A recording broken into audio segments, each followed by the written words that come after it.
시청자 여러분 안녕하세요.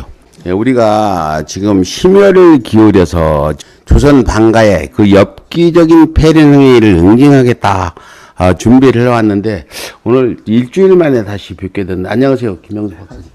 어때요? 첫 방송 나간 이후에 뭐 좀 많은 사람들이 어떤 공감하는 글들 이런 것들을 보셨나요? 격려하시는 글들이 많이 올라왔더라고요. 혹시 제보도 들어온 게 있어요?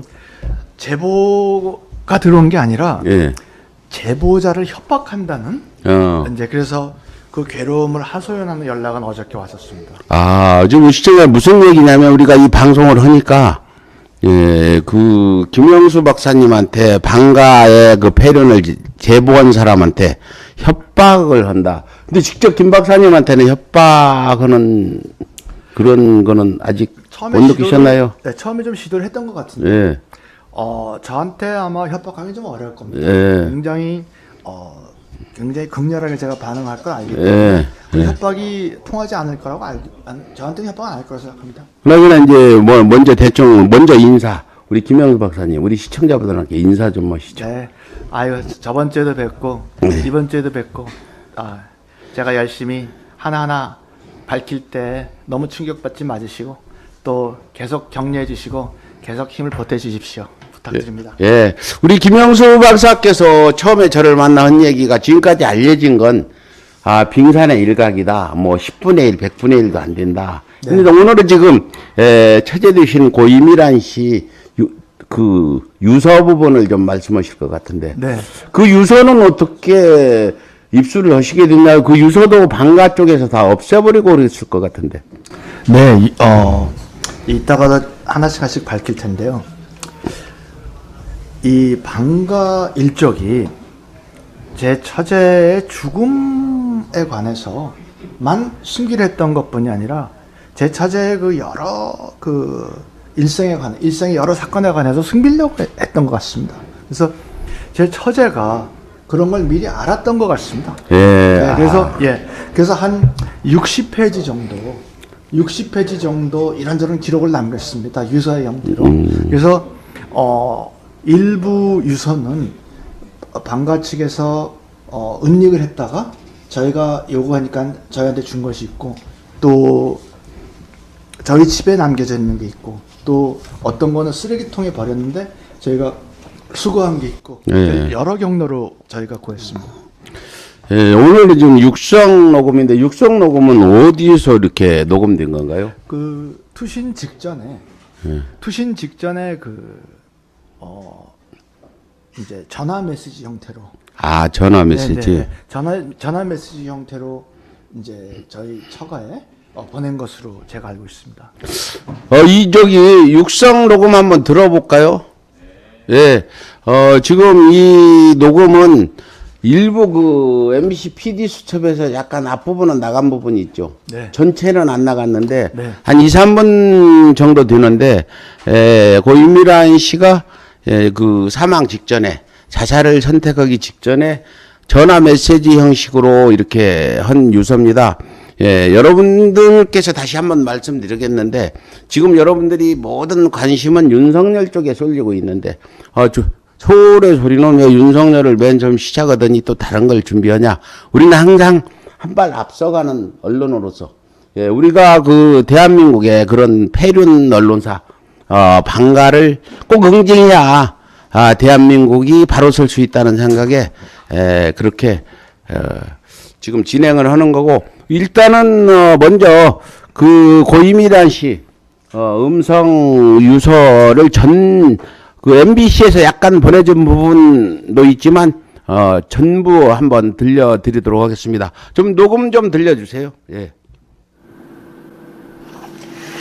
엄마 너무 죄송해요. 언니랑 오빠랑 다 너무 애써서 어떻게든지 살아보려고 애썼는데 결국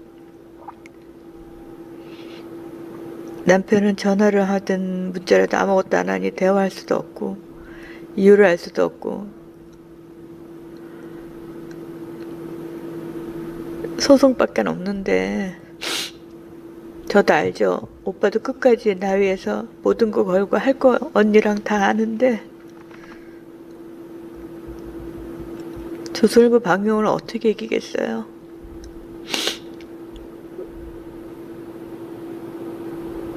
다들 풍비박산 날 거고 만신창이 돼서 끝날 텐데 그게 불보듯 뻔한데 어떻게 제가 그렇게 하게 놔두겠어요. 그렇게 소송하다 보면 내 새끼들 정말 다 망가지는데 암만 나한테 그랬어도 그거는 좀 힘들겠더라고요. 저 편하려고 가는 거니까 너무 속상해 하지 마시고 다들 잘 지내다가 나중에 봬요. 너무 죄송해요. 엄마 다들 엄마한테 그런 얘기나 듣게 하고 언니 애썼는데 너무 미안하고 하여튼 너무 고마웠어요.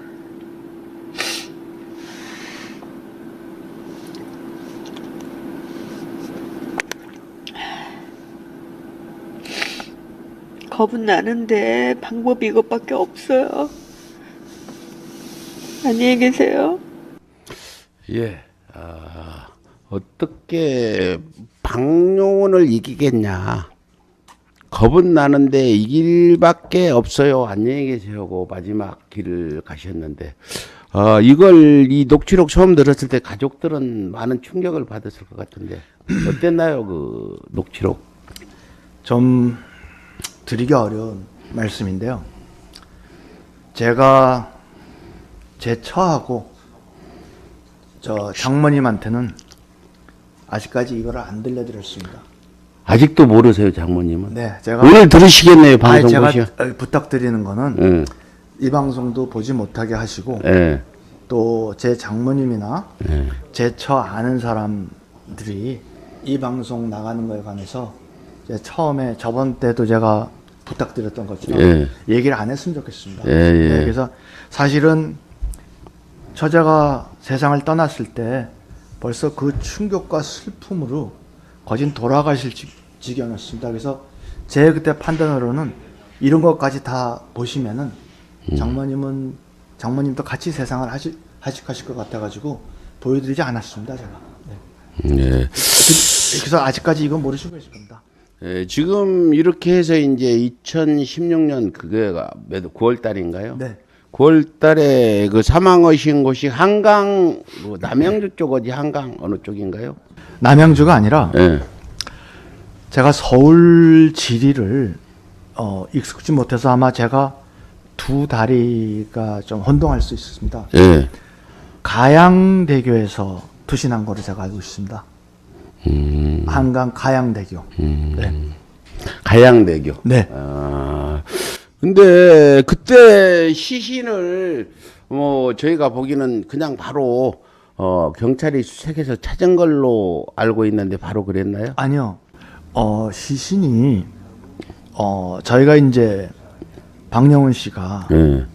경찰에 워낙 영향력이 있다고 하니 좀 시신을 찾도록 좀 부탁을 드렸죠. 예. 근데 전화 자체를 안 받더군요. 아. 집에 있는데 안 받겠다 그러더라고요. 예. 그래서 저희 처남 둘이서 배를 타고 한강을 오락가락하면서 수색을 했습니다. 아니 경찰이나 방가 쪽에서 한 게 아니라 제 처남들이 처남들이 배를 했다는 타고 왔다 거예요? 갔다 했어요. 그래서 제가 지금 아까 좀 혼동될지도 모르겠는데 양화대교 근처에서 발견됐습니다. 시신이. 예. 그런데 이제 발견된 장소 또 투신한 장소에 관해서 좀 말씀을 드려야 되는 거가 조금 있다가 자료 화면에서도 나올 텐데 이 방씨 아이들이 물론 자기 아버지의 사주가 있었겠죠. 자기 어머니한테 사라지라 죽는 장소하고 사라지라는 압력을 몇 개월간 행했습니다. 근데 예. 그 제 처제가 투신한 곳이 제가 지금 가양대교하고 양화대교가 지금 혼동이 됐는데 거기서 투신을 하면은 그 바닷물로 이렇게 가가지고 시신을 못 찾는 곳이랍니다. 아, 원래요? 네네. 네. 그래서 그런데 어떻게 가끔 가다가 물이 역류를 해서 그 시신이 투신한 장소보다는 오히려 상류 쪽에서 발견됐습니다. 아, 물이 역류를 내가지고. 가끔 가다 그럴 때가 있답니다. 네. 근데 그 시간에 마침 그 제 처제가 투신해서 그랬는지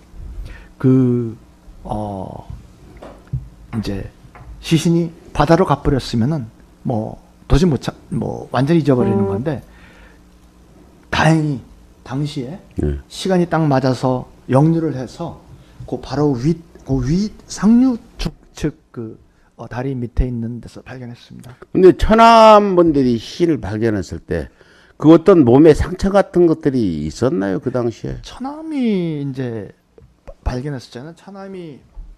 천암들이 무슨 시신을 거기서 검사하거나 그런 기회는 없었고 발견하고 나니까 표정은 편했다고 그러더라고요. 예. 표정이 편했는데 이제 그 시신이 경찰로 옮겨져서 거기서 많은 상처를 발견했다고 그러더라고요. 아, 경찰에서. 경찰에서. 네. 근데 제가 알기로는 시신을 발견도 그 이튿날 바로 화장해버리고 부검도 안 했다는 걸로 지금 듣고 있는데 그건 어떻게 진행됐습니까? 제가 알기로는 예.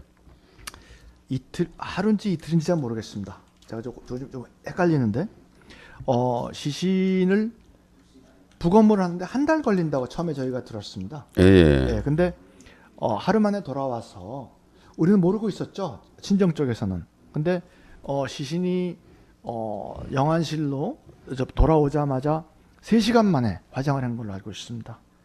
그래서 그것이 화장을 했는데 그 장례 절차는 장례 절차가 있었다고는 자기네가 그러는데 3시간 만에 어떤 장례 절차가 뭐 사람들한테 안 알렸겠죠. 3시간 만에 어떻게 시신이 아니 왔는데 그 영안실에 뭐 이렇게 이런 거 없었나요? 꽃이나 손님 접대나 네. 뭐 어떤 종교 의례나 이런 거는 일절 없었다고 들었어요. 일절 없고 그냥 그 시신을 바로 화장터로 싣고 가서 네, 그래서 화장해버리는. 영안실에서 곧장 이렇게 나갈 수가 없는 모양입니다. 그래서 네. 어떤 절차를 거쳐서 나가는데 이제 거기서 이제 제가 저번 때도 말씀드렸지만은 애들들이 그 자기 어머니가 돌아가셨는데 낄낄대고 히덕거렸다고 거기 경비가 제보를 했습니다. 그래서 네. 그런 시간이 있은 뒤에 곧장 화장을 했습니다. 그러니까 시신을 발견하고 시신도 경찰이나 방가들이 사람을 동원해서 찾은 게 아니라 이쪽 처남들이 찾아가지고 경찰에서 잠깐 검시를 하니까 몸에 상처가 있었다. 네. 그래서 경찰은 이건 형사로 가야 된다고 얘기를 했는데 네. 바로 방가 쪽에 인계를 해서 네. 보도도 안 나오고 네. 그 이튿날 뭐 바로 그 3시간 만에 화장을 해버렸다. 세상에 자식을 넷이나 낳고 네. 살던 분인데 최소한 마지막 가는 길에 장례 절차는 치러주셔야 되는 거 아니냐. 그러길래 말이에요. 네. 그래서 제가 제 처가 저번 방송에서도 제가 말씀드렸지만은 그 일로 굉장히 충격을 받았습니다. 그때 제가 지금 기억하는데 제 처제 시신을 그렇게 처리를 했다는 얘기를 듣고 제 처가 땅바닥에 펄썩 주저앉더라고요. 예. 네. 그러면서 막 통곡하던 그 기억이 납니다.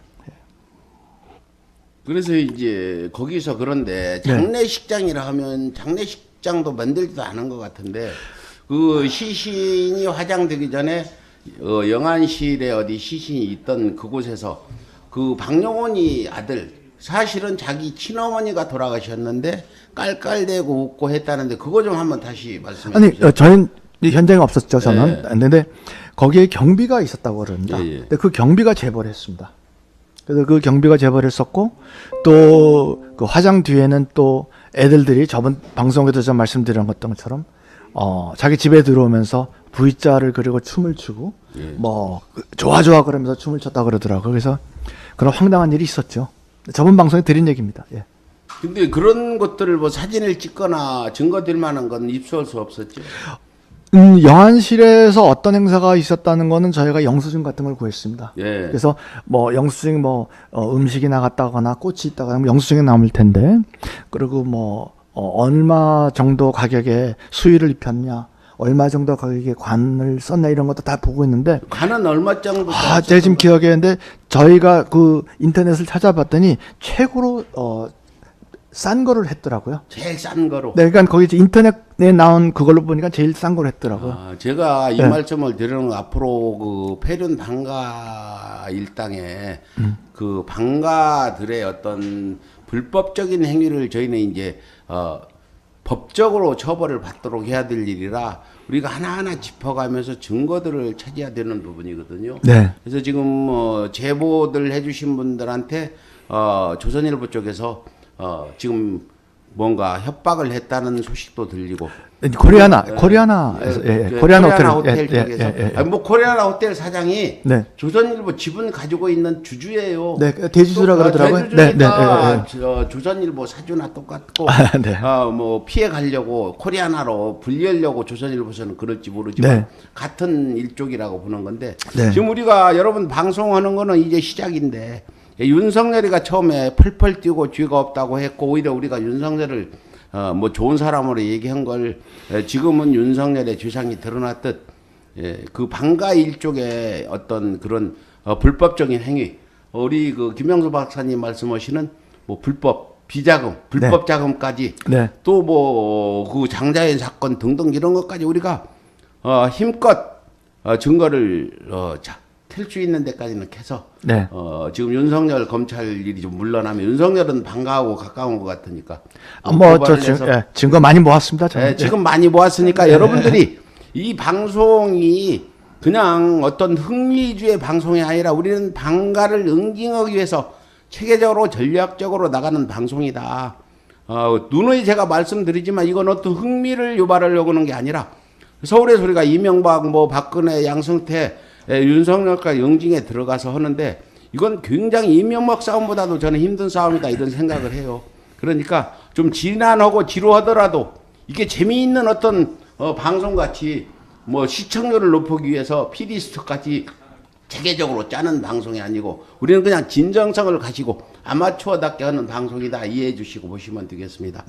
네, 그래요. 지금 그 상처가 많았다 이미란 씨. 네. 근데 상처는 지금 현재 사진이 드러난 거는 그 당시 찍었던 상처지 사망 이후에 있던 상처들은 우리가 볼 수는 없죠. 당연하죠. 네, 그 아쉬운 부분입니다. 상처가 제 처제 일생의 여러 단계에서 여러 단계의 상처가 있었습니다. 예. 지금 말씀하시는 거는 그 사망 당시에 있었던 이제 그 상처를 말씀하시는 것 같은데 사실은 그 조금 전이죠. 그 사망 직전에 있었던 상처가 아니라 그 상처를 한번 우리 그 당시 찍은 사진을 좀 띄워줘 보세요. 한번 보도록 하죠. 그 보시면서 설명을 좀 박사님이 해주세요. 네.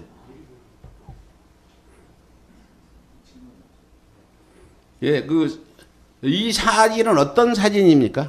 이제 지금 저 사진이 2016년 8월 22일 날 아이들한테 이제 폭행을 당하고 강제로 불법 사설 앰뷸런스에 실려서 제 장모님 댁에 온 직후의 사진입니다. 지금 저 옷은 벌써 옷이 다 찢어지고 그래서 왔기 때문에 그게 지금 찢어진 옷인가요? 아닙니다. 장모님 옷입니다. 옷을 다 찢어지고 와서 장모님 옷을 지금 입고 있는. 그래서 지금 저 겨드랑이에 보이는 저런 상처가 몸통에는 굉장히 심한 상처가 더 많았습니다. 그래서 지금 저기 보이는 건 그래도 약한 상처고 심한 상처는 이제 병원에 있는 걸로 저희가 알고 있습니다. 병원에 그 당시에 좀 많이 찍어 놓을 건데 병원으로 바로 그 당시에 지금 저런 모습을 하고 방가들이 자동차로 태워서 갔다가 문 앞에다 버리고 간다 이런 얘기도 들리는데 네, 그렇게 했습니다. 저렇게 집으로 친정으로 오게 된 경위 좀 말씀해 주세요. 아니 그러니까는 이 방씨 일가에서는 이제 어떤 사람을 정신 이상으로 계속 사진 보여주세요.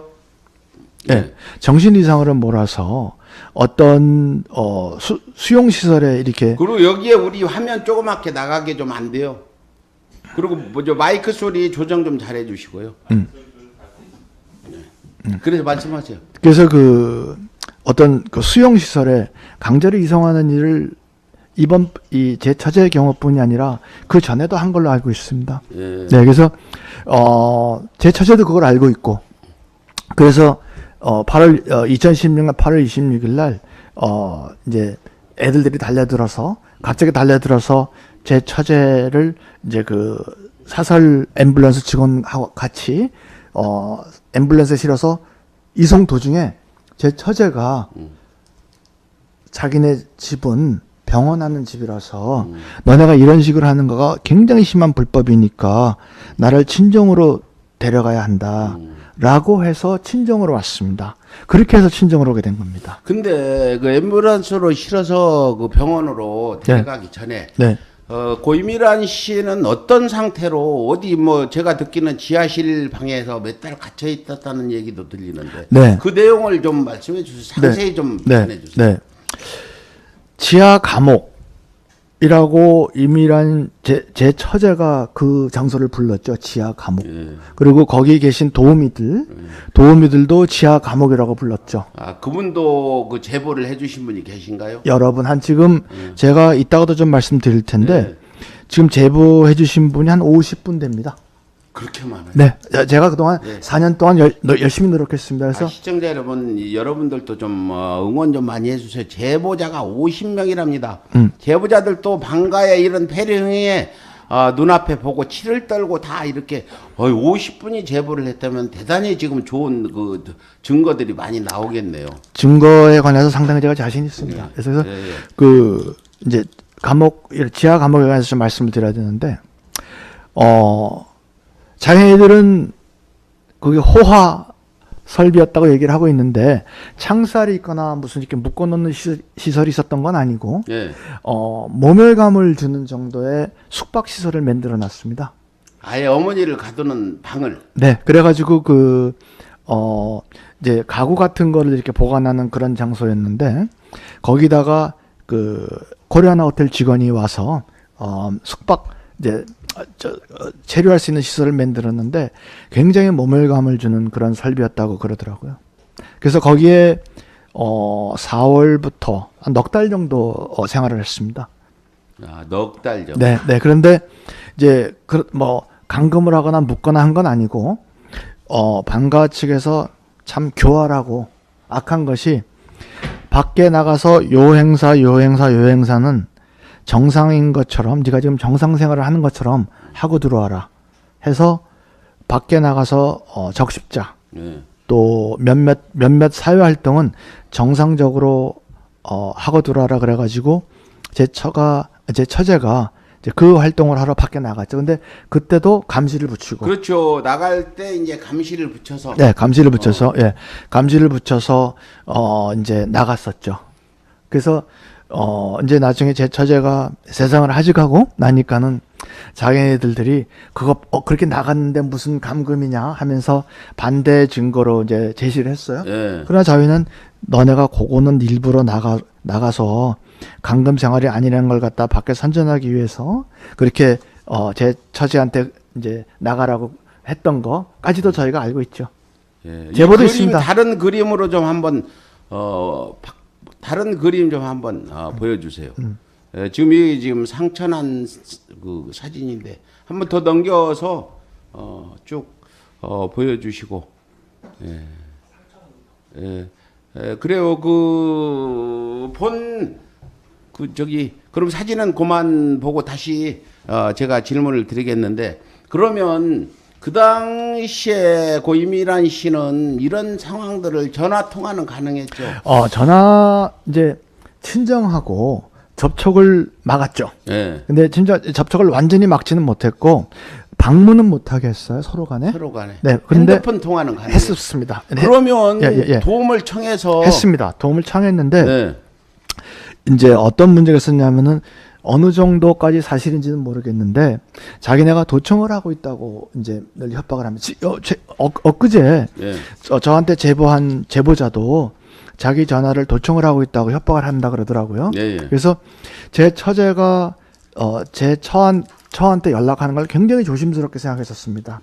그래서 오히려 저희가 거기 계신 도우미들한테 부탁을 해서 오히려 그 간접적으로 접촉을 많이 했었습니다. 네. 간접적으로. 네. 근데 그 이미란 씨를 좀 거기서 빼내다가 뭐 이미란 씨 집안도 대단한 집안들이고 그러는데 이 이미란 씨도 자식 때문에 아마 그러지 못했을 것 같기도 한데 그러니까 그냥 집에서 나와가지고 네. 안 돌아갔으면 이런 비극이 없었을 텐데. 그러니까 제 처가 그렇게 많이 권했죠. 예. 예, 근데 그 여러 가지 이제 나중에 요 다음번에 제가 말씀드릴 텐데 정말로 악랄하고 교활하고 교묘한 방법으로 거기서 그런 고통을 견디지 않으면 안 되게 그렇게 만들었었습니다. 그래서 아주 굉장히 나쁜 짓을 했죠. 그래서 제 처제가 자기가 거기서 그렇게 수치스럽고 고통스러운 일을 했지만은 이 경험을 당하고 있었지만은 애들들 결혼할 때까지 자기가 그렇게 견디겠다고 그런 말을 하더군요.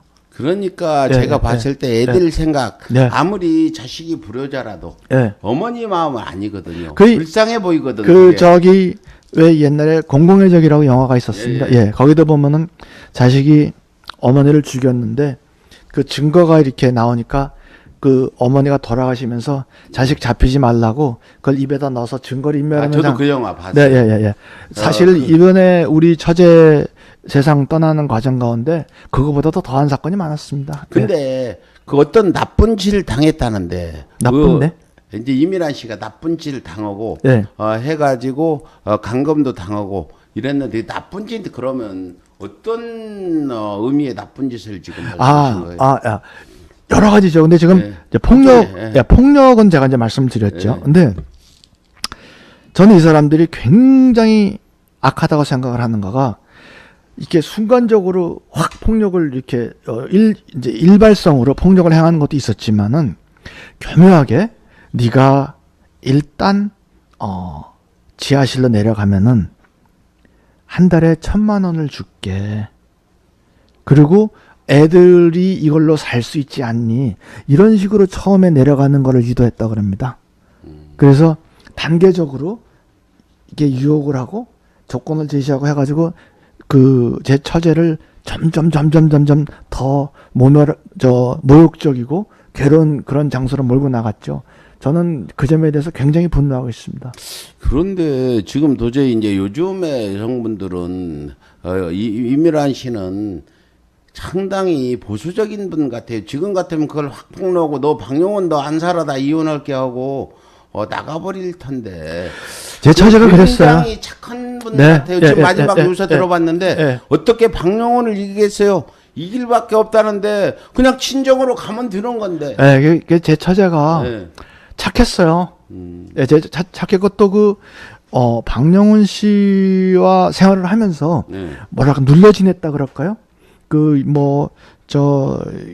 위축됐다 그럴까요? 그래가지고 애들을 너무 끔찍하게 아끼고 또 남편하고 또 이제 시가 이런 데 대해서 보호해야 된다. 그 명예를 보호해야 된다. 이런 남편의 명예와 자식의 명예 네, 이런 애들. 그러니까 애들 결혼시킬 때 이런 얘기를 맨날 하더라고요. 결혼시킬 예, 결혼시킬 때 그런 얘기를 맨날 하면서 굉장히 우리 생각 같아. 끝까지 나와가지고 이혼하고 그러면 되지. 그렇죠. 예, 간단하지. 이따가 또 그 말씀드릴 텐데 그렇게 못하게 또 어떻게 막는 교묘한 방법들이 있더라고요. 그래가지고 제 처제가 바보예요. 까놓고 얘기해가지고 너무 착하고 바보 같은 일을 했어요. 근데 조선일보의 압력이라는 게 상당히 두려움을 주는 것 같아요. 지금 요즘 검찰이 겁난 눈을 하고 이렇게 해도 사람들이 항의 전화를 잘 안 하는데 만일 동사무소 직원 같은 공무원이잖아요. 네. 어느 동장이 이런 짓을 검찰같이 했다면 동사무소가 다 부서질 텐데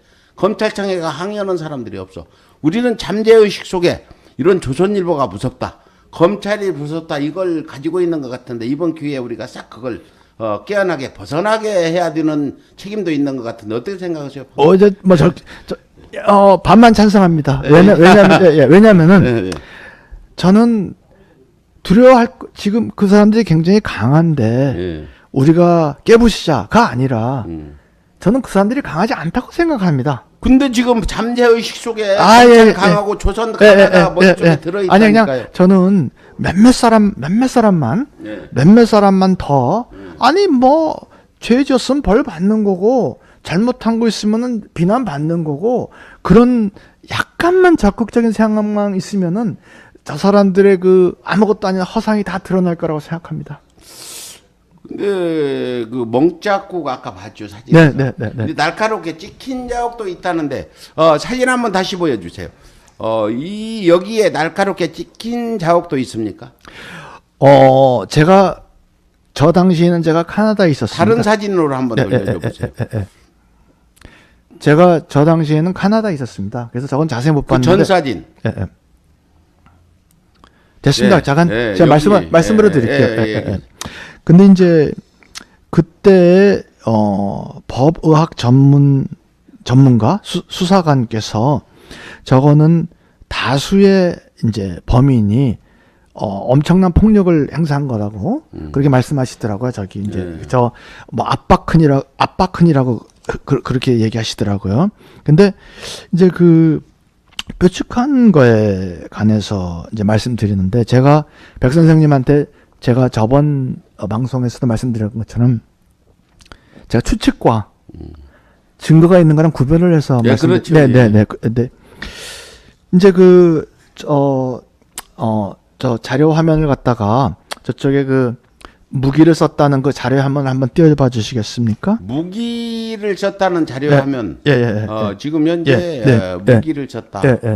그 자료 화면 좀 떼주세요. 애들들이 8월 22일 날 이제 2016년 8월 22일 날 이 자료인가요? 아니요. 제가 증언 제보자 자료. 증언 제보자 자료 그거 좀 띄워주세요. 8월 22일 날 애들들이 폭력을 자기 엄마한테 행사할 때 그 옆방에서 들은 사람이 제보를 해줬습니다. 여기 증인 이거 거기서 한번 글자를 읽어보면 거기서 옆방입니다. 거기서 들으니까 앞에서 하는 것처럼 다 들려 나오죠. 뭐 제가 저건 안 읽겠습니다. 손 놔. 아이들이요. 자기 엄마한테 뭐 땡년 손 놔. 그러니까 이거를 잡고 계신 거예요. 이거를 안 놓으려고 하니까 막 덜컹덜컹 소리가 나는 거예요. 손 찍어버려. 손 잘라버려. 이제 그 파트인데. 엄마 손을 찍어버려 잘라버려. 네, 저게 저는 어떤 연장을 들고 있었다고 저는 추측을 합니다. 그런데 이것도 굉장히 우연인 사건이기에는 좀 신기한 일이 한 번 있었던 거가 경찰에서 방씨 일족 또 조선일가 일족으로부터 굉장한 압력을 받았던 것 같습니다. 그런데 순수한 실수인지 아니면 양심의 부담 때문에 저희한테 일부러 제보해 주셨는지 모르겠는데 저희가 고소인으로서는 못 볼 자료를 갖다 땅에 툭 떨어뜨려 주셨습니다. 경찰서에서. 그래서 거기 자료를 보니까 그 어떤 자료인가요? 바로 이제 그 말씀 지금 드리는 건데 거기에 보니까 저희 집에 이제 그 박영훈 씨가 들고 들어왔던 얼음도끼 그거를 식구들 수대로 다 가지고 있다 그러더라고요. 저 방간애가 얼음도끼를 방어를 하려고 모르죠. 아니야. 저는 그냥 그 경찰 기록 보고 지금 제가 추측하는 겁니다. 이건. 제가 무슨 근거 지금 제가 분명히 추측하는 거라고 지금 말씀드릴게요. 그래서 제 추측은 그 얼음도끼 등산용 얼음도끼 그것이 그 사람들한테는 굉장히 편애하는 무기가 아니었나. 그걸로 손 찍어버려 뭐 이런. 저는 그래서 지금 손 찍어버려, 손 잘라버려 저 제보를 다시 그 자료. 그 잘라버려 하게 얼음 도끼를 하나씩 가지고 있으니까. 아니 얼음 도끼 부분은 제가 추측한 겁니다. 그러니까 추측하는 거. 전 추측하는 방송을 하다 보면 의혹 제기를 하는 건데 네. 저 대화 내용을 보면 엄마 손 찍어버려, 잘라버려. 찍어버려는 도끼로 찍는 거거든요. 제가 그래서 추측하는 겁니다. 이런 추측도 해볼 수 있겠다. 그러네요. 근데 제 처제의 그 왼쪽 후두부 상부에는 도끼 자국이 있었습니다. 예. 이때 8월 22일 날 2016년 8월 22일 날 생긴 이제 상처가 아니라 그 훨씬 전에 생긴 상처입니다. 그건 예. 그래서 제가 그 무기를 사용했다는 추측을 하는 것은 이제 그런 전에 도끼로 입은 상처가 있었었고 저런 표현이 있었었고 또 경찰서에서 실수로 저한테 제공한 그런 자료가 있었었고 해서 제가 제 나름대로는 상당한 믿음을 가지고 제가 추측을 하는 그런 내용입니다. 지금. 네. 그래서 지금 현재 말씀을 듣고 또 전에 뭐 뉴스공장이나 PD수첩에서 봤을 때 이런 그 폐륜 이게 꼭 사이코패스 같은 짓들을 했는데 그 부분은 어떻게 보고 계시는가요? 사이코패스죠. 패스죠. 근데 이제 원천적으로 애들들이 폭력성이 있었던 것 같아요. 원천적으로. 원래 방신에 그런 폭력성이 있나요? 예, 박영훈 씨도 폭력성이 있어요. 그런데 있어요. 예. 거기다가 박영훈 씨가 애들한테 자기 엄마에 대해서 누가 더 심하게 하나, 누가 더 모질게 하나를 가지고 경쟁을 시켰다는. 말도 안 되는 아니야. 믿기지 않는 아니요. 그 제가 여기에 관해서는 제보가 여러 개 있고, 예, 고인의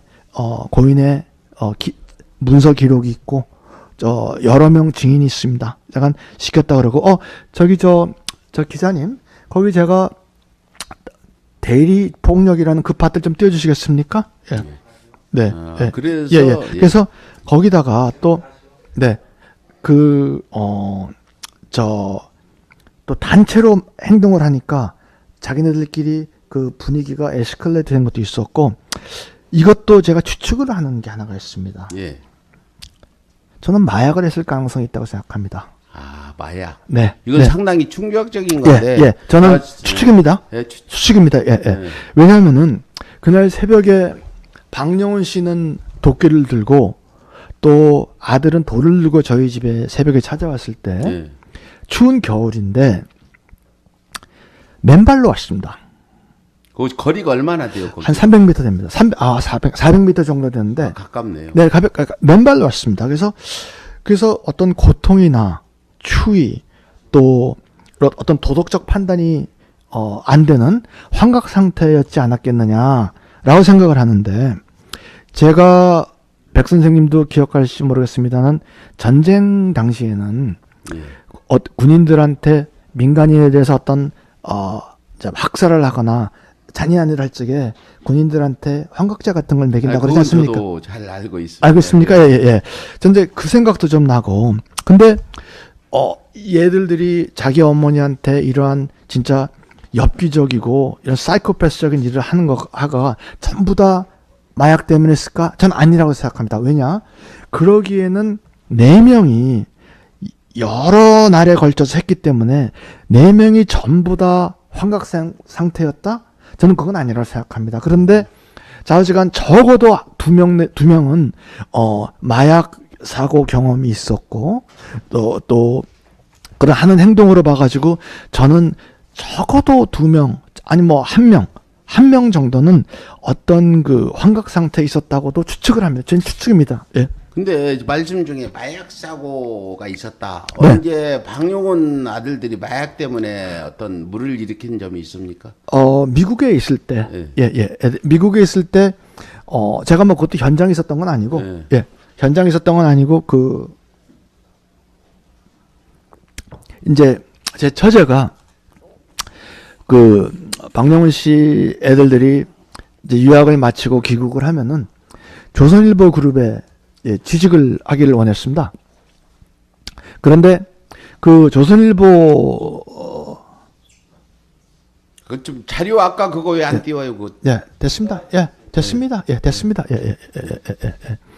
조선일보 그룹 내에서 그 박영훈 씨 애들들은 마약 사고를 계속 치기 때문에 조선일보 그룹에 취직하는 건 어렵다라는 얘기를 저한테 해왔습니다. 그러니까 다시 제가 설명드리면 조선일보 방가 아들들은 마약을 하기 때문에 조선일보에 취직하기 어렵다 이 예, 말씀인가요? 그 말을 저한테 해왔습니다. 조선일보 측에서. 저쪽에서는 잘못하면 이제 우리 보고 마약했다고. 아니요. 아니, 할 수도 약간 있겠- 제가 마약을 했다.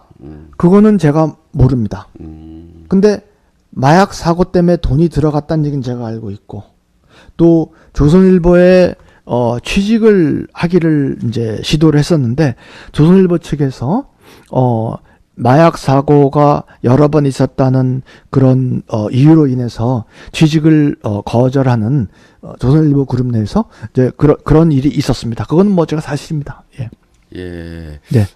그렇게 해서 그 어떤 어머니에 대해서 이런 학대를 할 때 네. 어떤 제정신이 아닌 환각 상태에서 했을 수도 있겠다 이렇게 네. 추측하시는. 네네. 그래서 그리고 또 이제 뭐 제가 분명히 추측하고 증거 있는 거 가지고 제가 구별해서 말씀드립니다. 네.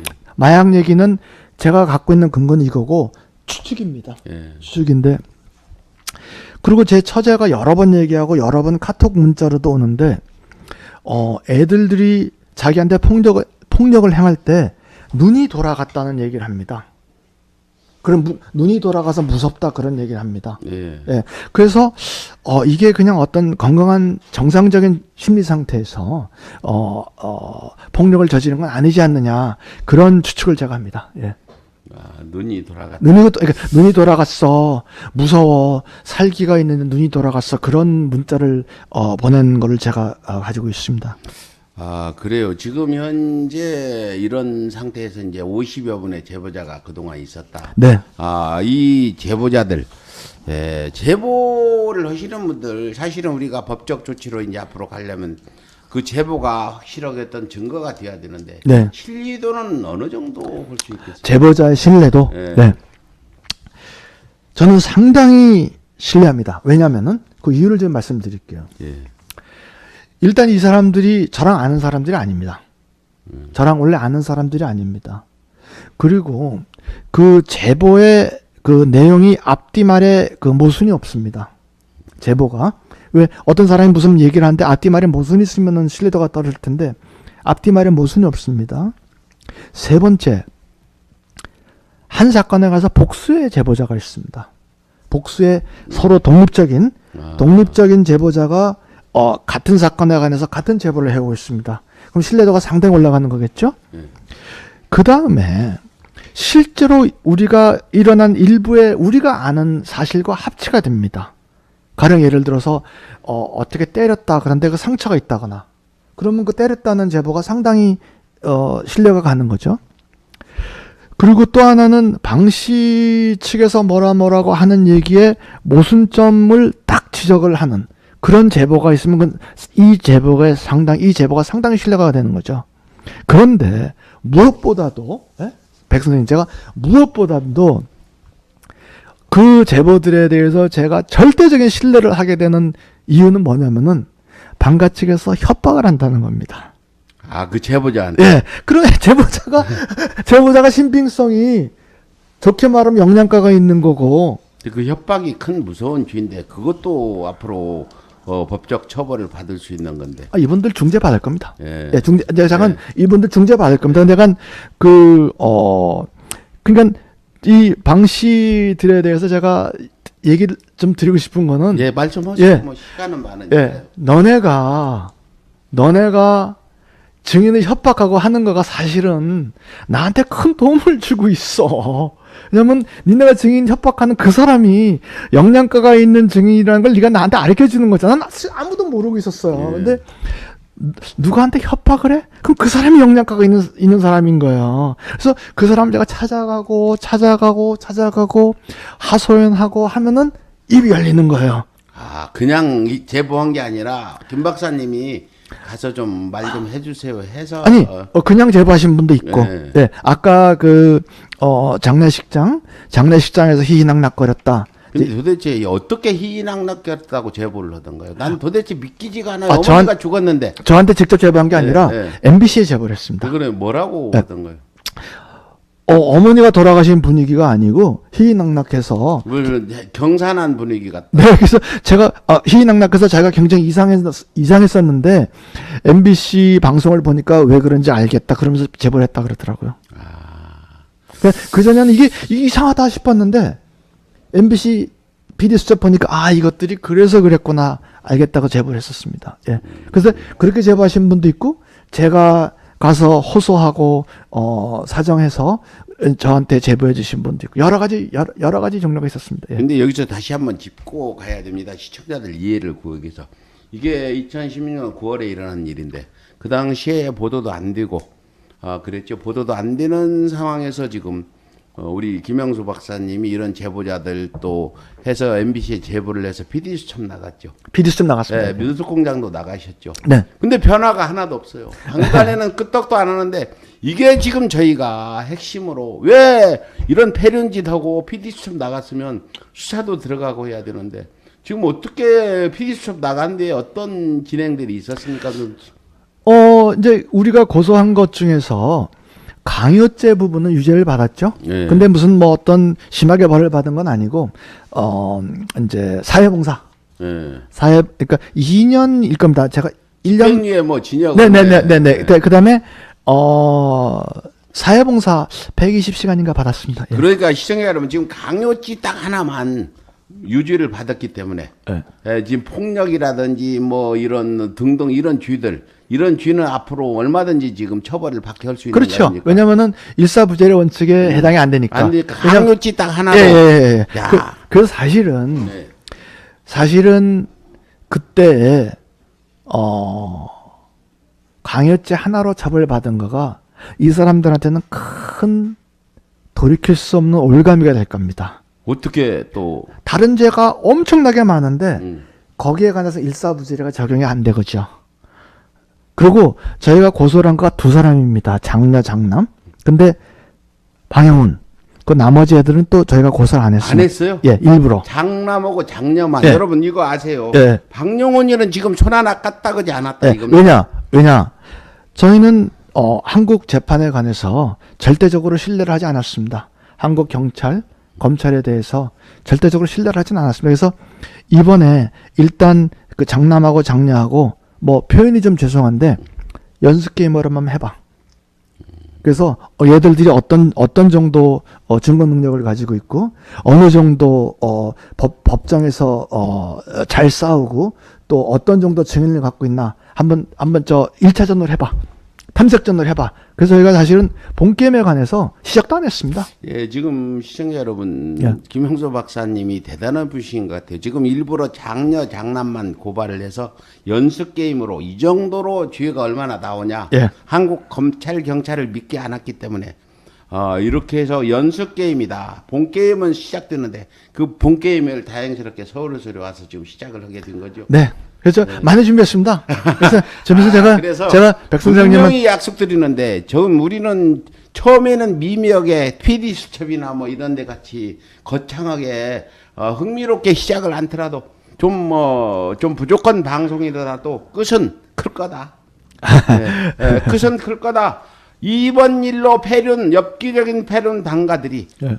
어떻게 되는지 한번 네, 여러분들 꼭 자, 지켜봐 주시고 예. 물심양면의 응원을 부탁드립니다. 네, 계속해서 백 선생님께서 이건 뭐 성경에 예. 욥기에 나온 말을 인용하시는 것 같은데 시작은 미미하였으나 끝은 장대하리라 하는 이제 욥기에 나온 말인데 정말 오늘 처음 듣는 얘기인데 네. 지금까지 김영수 박사님이 이 정도 준비하신 줄 모르고 연습 게임 한국 검찰 경찰을 믿지 못했기 때문에 한번 슬쩍 던져봤다. 장남과 장녀만 고발했더니 그것도 집행유예가 한 1년에 뭐 2년인가 나오고 네. 사회봉사 네. 상당히 무겁게 나온 거죠. 예. 그래서 제가 사실은 경고를 했었는데 시작도 안 했어. 자만하지 마. 근데 그 말을 꼭 드리고 싶습니다. 네, 그리고 이 친구 말입니다. 장자연 사건 때도 공소시효 소멸로 빠져나갔죠. 난 우리 이 사건은 공소시효 내가 일주일마다 체크하고 있으니까 공소시효 소멸로 빠져나갈 생각은 꿈도 꾸지 마라 내 얘기하고 싶어요. 2025년 돼야 공소. 아니. 2016년이니까 2023년이에요. 아, 23년. 네, 그래서 약간 남았습니다. 예. 그래서 약간 백 선생님께서 기회를 주시면은 계속해서 소래 나와서 사람들한테 알릴 걸 알리고 예. 또 제보자들한테 도움을 청하고 또 이 사람들이 비난받아야 될 것들 제가 밝히고 그러면서 재판 준비는 제가 또박또박 하고 있으니까 조용히 당신들도 변호사 동원해서 준비 열심히 하셔가지고 조금만 기다려 보세요. 제가 한번 본때 있게 두들겨 패줄 테니까. 예, 지금 대중들은 대부분 선동에 의해서 이제 행동들 많이 하는데 선동? 우리가 우리가 지금 여러분들께 말씀드리는 건 방가의 그 엽기적인 패륜, 사이코패스 같은 이런 패륜 짓에 분노를 일으키도록 지금 방송을 하고 계시는 거고, 그 후에 절차적인 저희 서울에서가 잘하는 집회, 농성, 네. 이것도 진행이 되고 응징 취재도 될 거고요. 저희 서울에서한테 찍히면 안 간 사람이 없다는 거 다시 한번 말씀드리고, 방가들한테 김 박사님 방금 경고했는데. 아니 경고 아닙니다. 그냥 아니 경고는 네. 네가 이거 하면 이걸 안 하고 네. 너 뭐 말 안 들으면 순경이 온다 뭐 그런 얘기인데 저는 그냥 하는 거니까는 무슨 뭐 경고고 뭐고 그냥 예고 그냥 이런 일이 벌어질 거니까 기다리고 있으라고 얘기하는 겁니다. 공소시효는 2023년까지 네. 있으니까 네. 아직 그래서 지금 슬쩍 던져본 것도 상당히 중지가 나왔다. 아니 그리고 이제 이게 던져봤더니 왜 권투 같은 것도 할 적에도 첫 라운드에서 이렇게 어디를 해봤더니 반응 어떻게 보이는 거 보면 어느 정도 법정에서 투쟁할 수 있는 능력이 있구나. 그리고 벌써 이 사람들이 첫 게임에서 얘기한 그 여러 가지 얘기가 두 번째 저희가 소송을 하면은 앞뒤말이 안 맞기 시작할 텐데요. 이제 저쪽에서는 제 생각에는 절대로 빠져나가지 못합니다. 근데 이번에. 오늘은 분노를 유발할 수 있는 어머니를 폭행하고 도끼로 찍었다는 비슷한 그런. 그건 나오는 도끼 그 8월 22일 날 2016년 8월 22일 날 무기를 사용했다고 제가 추측하는 거는 그 근거가 그거지. 그건 제 추측입니다. 추측이죠. 그 제보에 의한 추측입니다. 예. 네, 다시 한번 질문 드리겠습니다. 네, 지금 이미란 씨, 그 아내와 어머니에 대한 장기적인 이런 반복적인 폭력이라고 하는데, 이미란 씨가 이런 상태에서 얼마나 당하다가 이렇게 생을 마감했습니까? 집중적으로 폭력을 가하고 또 이제 괴롭힌 거는 4개월입니다. 마지막 4개월입니다. 그런데 결혼 직후부터 폭력을 행했다 그러더라고요. 박영훈 씨가. 예. 그런데 이제 장자연 씨 사건 이후에 예. 좀 뜸했다 그러더라고요. 예. 예. 그런데 2016년 마지막 세상 떠나기 한 4개월 동안 집중적으로 폭력, 폭언, 학대가 있었다고 하더군요. 그 몇 년도부터요? 2016년 4월부터 8월까지. 그러니까 집중적으로 폭력. 집중적으로 그걸 이겨내지 못했네요. 그거 이길 수 없습니다. 자기가 지금 이제 그렇게 그렇죠.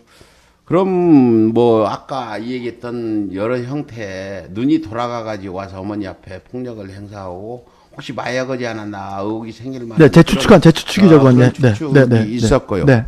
예, 그래서 대리 폭력, 다른 폭력배를 시켜서 협박하고 고발하고 그런 거 네. 없었나요? 그래서 제가 좀 자료 화면 자료 좀 아니요. 자료 화면을 제때 띄우면 좋을 텐데 이것도 똑같은 증언이 복수의 그 사람한테서 왔기 때문에 제가 상당히 신빙성을 제가 부여하는 제보인데 박영훈 씨가 그 워딩이 똑같습니다. 이 사람 제보한 워딩하고 저 사람 제보한 워딩이 똑같다고 저는 더 신빙성을 주는데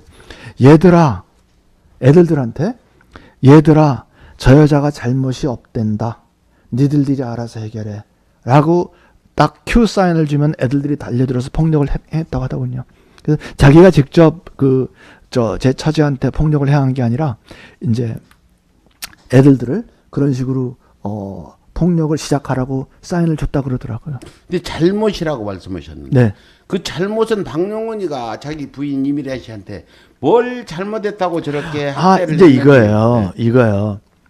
네가 우리 당신의 돈을 친정으로 빼돌렸다는 것을 자백해. 그 얘기인데 나 안 그랬어. 나는 애들들 위해서 썼어. 애들 왜 썼어? 그러니까는 저 사람이 죄를 자백할 때까지 뭐 옥졸 좀 졸개들아 매우 쳐라 뭐 이런 식으로 한 거예요. 네, 그러니까는 네가 돈 때문에 그랬다는 건가요? 돈 때문에 아니 돈 때문에 그건데 제가 백 선생님께서 다음에 기회를 또 주시면은 이 친구들이 뭐 때문에 폭력을 행사한다 할 적에 그 이유에 관해서 너무 신경을 쓰지 마십시오. 폭력을 행사하느라고 동원된 논리지 그것이 있기 때문에 너무 화가 나서 폭력을 행사하는 게 아닙니다. 그러니까는 돈 때문에 그랬다 그러면 예를 들어서 그럼 우리 같은 경우에는 순진해서 돈 때문에 그래? 그러면은 돈 어디에 썼나 밝히면 더 화를 냅니다. 그리고 이번에도 저희한테 그 돈을 돌려달라고 소송을 했어요. 했다가 한번 붙어봅시다 하니까 슬그머니 취하해버려요. 왜냐? 그런 일이 없다면 자기 처음부터 알았던 거예요. 나쁜 사람들이죠. 그러니까 자기네가 분명히 돈이 절로 안 간 걸 아는데 그거를 인정을 하라고 괴롭힌 거예요. 그래 놓고 우리를 겁준다고 고소를 하면은 겁먹을 자를 고소를 했어요. 해봅시다. 그러니까 슬그머니 취하해버려. 다 웃기네. 뭐 조선일보는 자기들이 정권도 뭐 좌지우지 바꿀 수 있다고 하는 사람들이라 충분히 예. 김박사님 말씀이 아니 천황에서 가는데. 참 그 무슨 웃긴다고 생각하니까 아니 근데 이제 고소하면 겁먹고 그런 사람들이 많지 않습니까? 소송 비용도 힘들어하는 사람들이 많지 않습니까? 그러니까 주로 이제 그런 사람들을 대상으로 이 일생을 살아놓으니까 아무나 헛고소를 했다가 슬그머니 취하해버리고 그냥 계속 그렇게 살아가는 모양이에요. 근데 남자가 자기 아내를 학대할 때는 다른 사랑하는 여자가 생기거나 이런 이유가 있을 거란 말이에요. 그 돈 때문에 그랬다는데 친정으로 빼돌렸다고 나중에 이제 그 비자금 얘기도 이번 시간에는 시간 좀 보고 네. 할 건데 조선일보 비자금도 폭로를 하고 할 건데 그러면 이 이미란 씨 그 친정은 그렇게 못 삽니까? 돈을 빼돌려 갖다 줘야 먹고 사는 집이니까. 우리한테 돈을 많이 받았죠. 이거는 뭐 제가 좀 외람된 얘기입니다. 오히려 방상훈 씨보다 돈이 많다고 들었는데. 제가요? 아니 그쪽 그 이미란 씨 친정 쪽 집안이. 저는 돈 없다고 딱 부정하겠습니다. 제 처가 돈이 많습니다. 그러니까 저는 돈 없습니다. 방상훈 씨 못지않게 돈을 갖다가 아니, 주지 않아도 그게 들었는데. 하나님께서 축복해 주셔서 제가 사업이 상당히 성공했습니다. 그건 제도 뭐 말씀하지 마세요. 저는 잘 모릅니다. 근데 저는 이 돈 사실은 돈 뭐 이런 거에 대해서 관리를 잘 못합니다. 그래서 이제 애들들하고 처한테 다 줬죠. 그래서 제 차가 상당히 재산가입니다. 제가 왜 이 질문을 드렸냐면 이미란 씨가 돈을 친정으로 빼돌려서 그랬다. 그러면 아까 말씀 중에 그 결혼 초기부터 폭력을 행사하다가 장자연 사건이 일어난 이후에 좀 폭력이 줄어들었다 이런 했는데 오늘 장자연 얘기는 하는 시간은 아니고 앞으로 장자연 사건 얘기도 하실 거죠? 지금까지 알려진 것보다 장자연 사건에 관해서는 제가 현장에는 없었습니다. 현장에는 없었습니다. 그래서 이런 얘기도 할 건데 그래요. 그러면 나는 이해 안 되는 게 왜 어머니를 저렇게 학대할 수밖에 없는 상황을 박영훈이가 만들었냐? 돈 때문에 그렇게 했냐? 다른 여자가 있어서 그랬냐? 아니면 사이코패스라 그랬냐? 여기에 대해서 김 박사님 어떻게 보겠어요? 추측입니다, 제가. 요거는. 왜냐면은 박영훈 씨 그 마음속에 어떤 일이 오고 갔는가? 제 추측밖에 할 수 없죠. 왜냐면 또 실제로 그랬다 하더라도 제가 이랬다 그러면 아니라고 할 테니까. 추측. 근데 그 박영훈 씨 자녀 중에 역술인, 무속인 상담을 많이 받는 친구들이 있습니다. 그런데 어떤 얘기를 듣고 제 처제가 굉장히 가슴 아파했었냐면은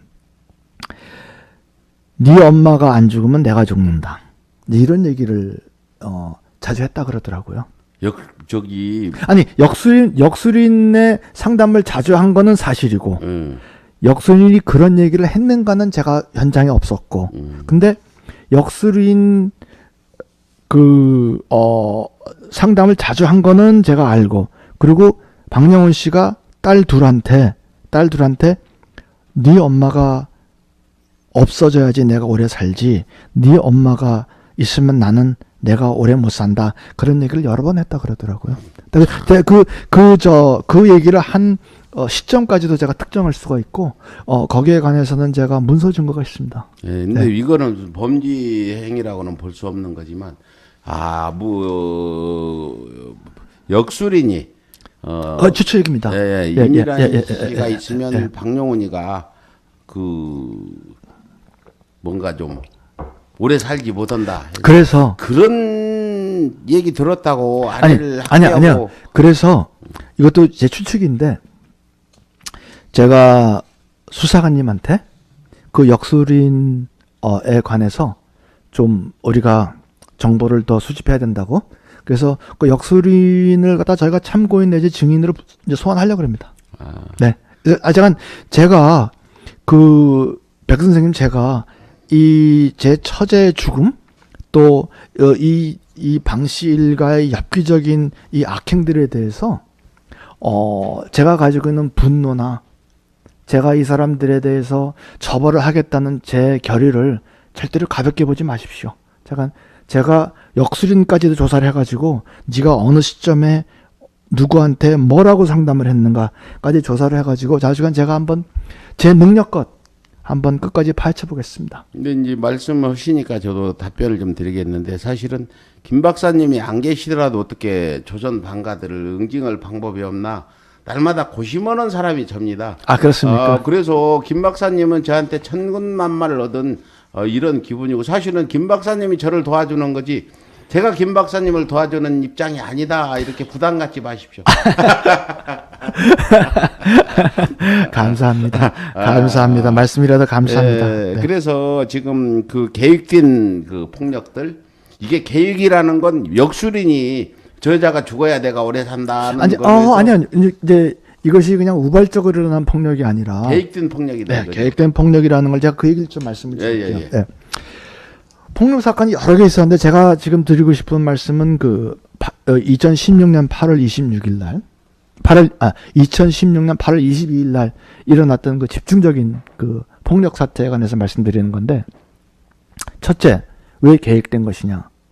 애들들이 네 군데 다른 곳에서 살던 애들들이 그날 아침에 한 장소에 모였습니다.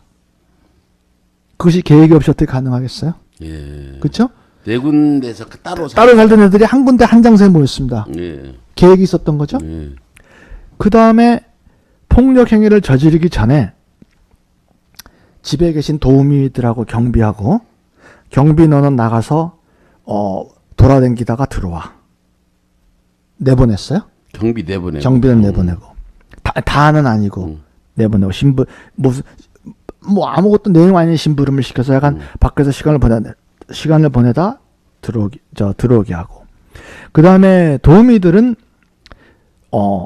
아까 제가 보여드린 그 참고 자료에 보면은 옆방에서 들렸다는 얘기가 들리시죠? 그거 보이시죠? 방에 들어가서 나오지 마. 도우미들한테. 네. 방에 들어가서 나오지 마. 큰 소리가 들려서 나오지 마. 계획적이죠.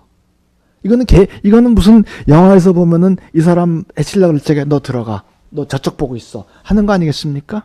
우발적으로 감정이 이제 업되는 바람에 조절이 안 돼가지고 하는 행위는 아니죠. 그 다음에 또 이것이 계획적이라고 저는 주장하는 거가, 앰뷸런스를 밖에 대기 시켜놓고 저지르지 않았습니까? 항상 그랬어요. 아니요. 그날. 그날. 앰뷸런스를 밖에 대기 시켜놓고 폭력을 저질렀는데 시간까지 맞춰서 저지른 거죠. 그 다음에 또 하나는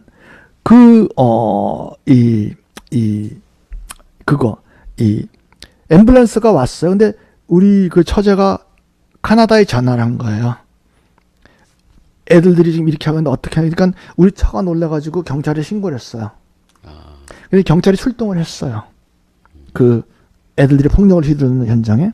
그랬더니 우리 처자가 바로 지금 말씀드린 이 일 가지고 그렇게 괴로워하더라고요.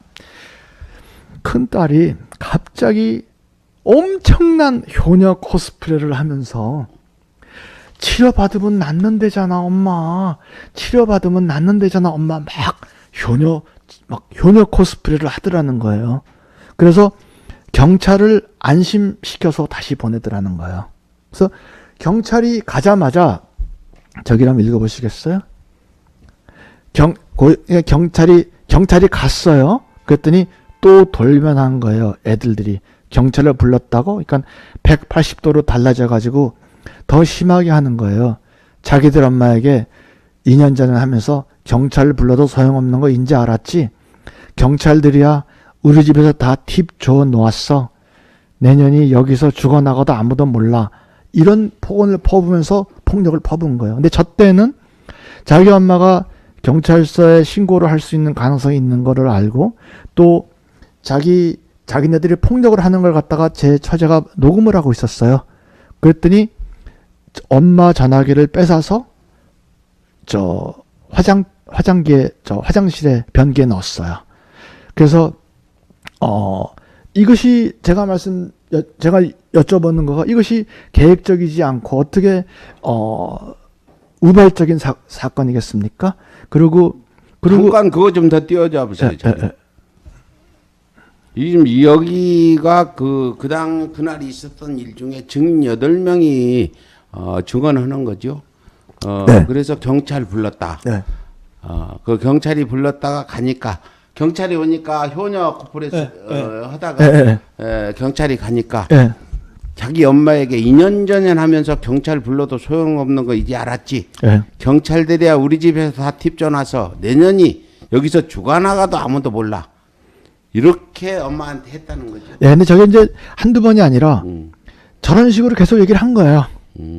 그러니까는 제가 좀 자꾸 요 얘기는 잠깐만 좀 길게 드릴게요. 인간이 두려움을 느끼는 이제 계기가 4가지 정도가 있답니다.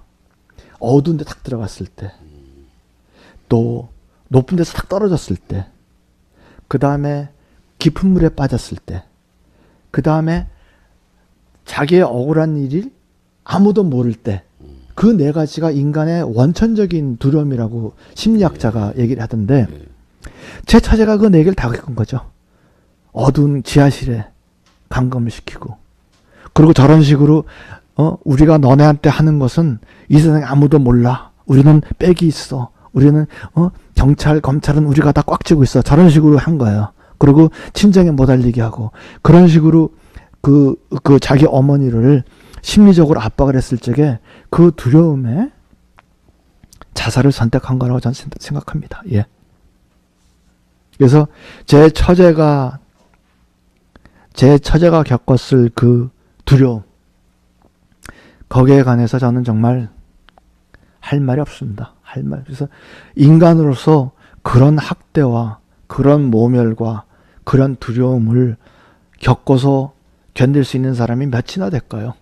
저는 없다고 생각합니다. 그래서 저는 또 하나, 이것은 제 주장입니다. 이거는 제가 앞으로 있을 법정 투쟁에서도 저는 이 주장을 할 겁니다. 계획했다는 거예요. 제 처제가 어떤 상황에 가면은 죽을 수밖에 없다는 것을 알고 그런 식으로 상황을 몰고 갔다고 저는 주장을 합니다. 그래서 저는 앞으로 법정에서 이렇게 지금 말하는 그런 식으로 주장을 하려고 합니다. 예. 네. 그렇습니다. 지금 우리 시청자분들도 기가 막히다고들 얘기하시는데, 네. 물론 어떤 망나니 자식들은 부모를 잃을 수도 있지만, 특히나 대한민국의 언론이잖아요. 언론이 뭐 하는 겁니까? 사이에 빛과 소금이 되는 역할이 언론인데, 언론사 사주 집안에서 이게 말이 되는 소리냐 이겁니다. 그래서 내가 또 하나 더 웃기는 거가, 이제 그 MBC PD 수첩에 방영훈 씨가, 제가 다른데 인터뷰하는 것보다는 사실은 방영훈 씨가 MBC PD 수첩에 먼저 출연했어요. 네. 제가 다른데 인터뷰하기 전에 하면서 대규모 비난을 하는 거예요. 기가 찬 비난을 하는 거예요. 역으로. 네. 그래서 뭐라고 비난하는 걸 들어봤더니 이거야. 이거야 보통 집에서 있는 일인데 왜 너네 집에서 일어나는 일에 대해서 다른 사람이 이러쿵 저러쿵 말이 맞냐 이런 식으로 비난을 해요. 예. 제가 한마디 하고 싶어요. 이건 너네 집에는 이런 일 없어. 이거 아무 집이나 일어나는 일 아니야. 정신 차려. 그 말 하고 싶어요. 예.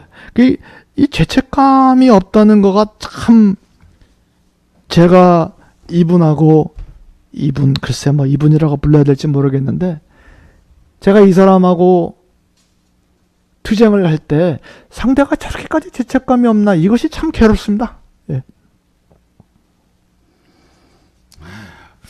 그런데 지금 이제 또 시청자분들이 궁금해할 게 과연 그 이미란 씨와 그 친정과 어떻게 연락들이 그렇게 잘 진행 잘 안 되고 두절되고 그런 경우도 있었나요? 네, 내 친정이라고 하면은 친정 어머니가 있고 형제가 있지 않습니까? 근데 제 처하고는 굉장히 밀접하게 이제 연락을 했었습니다. 뭐 하루 하면은 뭐 30분씩 1시간씩 통화를 늘 했었죠. 그런데 그 박영훈 씨 같은 경우에는 이제 그 저희 집의 도움을 상당히 받았습니다.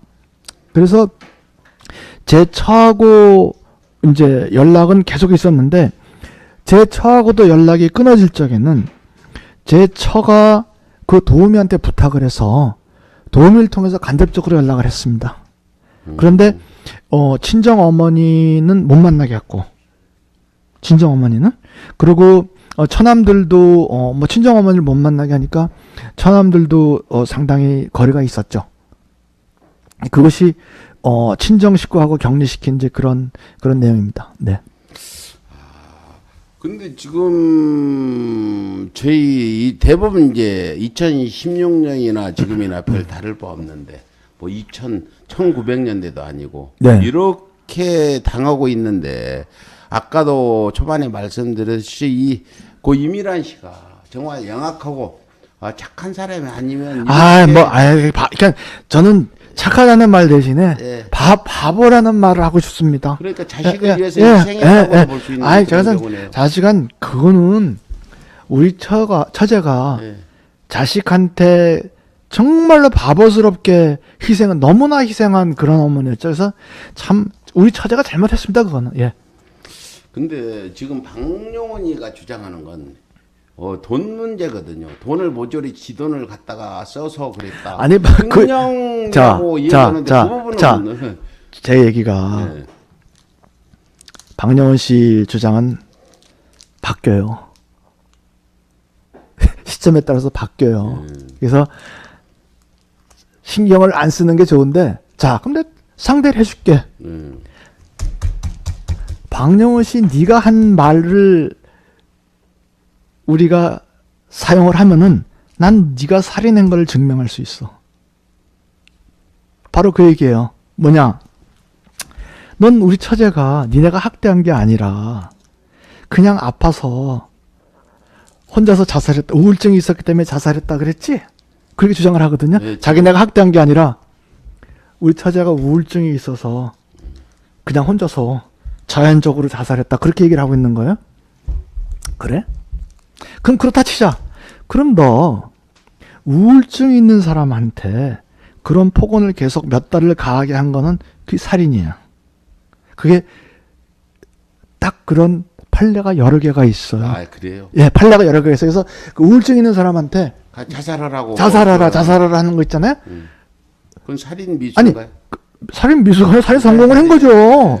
성공을 한 거죠. 근데 약간 그 죄명이 위계와 위력에 의한 자살 방조, 자살 교사 제가 그거 자료 하면 드렸는데 그런 법규가 있더라고요. 여기 있네. 이거 박용훈이가 스스로 무덤을 파고 있네요. 네. 네. 한번 그 위계 위력에 의한 살인죄는 위계 또는 위력으로 촉탁 또는 승낙을 받아 그를 살해하거나 자살을 결하게 하여 사살하여 성립하는 범죄를 말하며 대한민국 형법 253조에 규정되어 있다.